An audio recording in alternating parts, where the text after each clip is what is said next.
There were repeated calls in the UK this week for the US to revoke the travel ban, which has been in place since March 2020. But as JetBlue launched its new London, New York service, there were signs of increased confidence, despite the airlines believing that the travel ban won't be revoked before September and possibly as late as November. Heathrow Airport is the busiest airport in the UK, and before the pandemic, it was the busiest in Europe, but it has called on the government to do more to increase travel in July. It said that 1.5 million people passed through its terminals, which is well below pre-pandemic levels. As reported by iNews, it has asked that PCR tests be replaced with lateral flow tests, which are much cheaper and faster, and that the UK government pushes harder for the US to open up its borders and reciprocate by rescinding its travel ban. A spokesperson for Heathrow Airport said this week, with fully vaccinated US visitors now able to travel to the UK without the need to quarantine, the joint UK-US travel taskforce must capitalise on the UK's world-leading vaccine rollout and reach a reciprocal agreement for fully vaccinated UK travellers. There are signs, though, that confidence is increasing.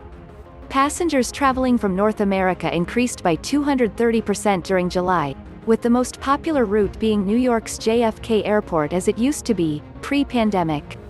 In addition, more Americans have been able to travel to the UK since August 2nd, provided they are fully vaccinated.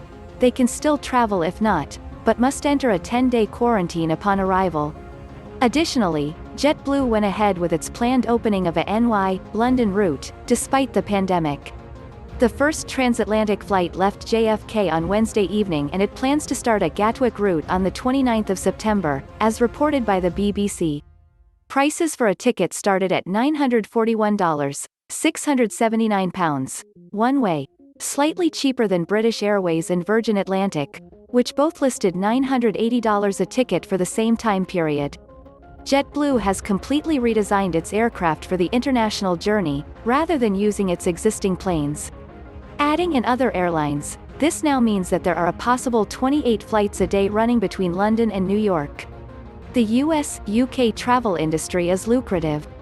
As reported by The Independent, almost 4 million travellers made the journey from the UK to the US in 2019, figures from the UK's Foreign Office, while 4.5 million journeys were made in the opposite direction, VisitBritain figures.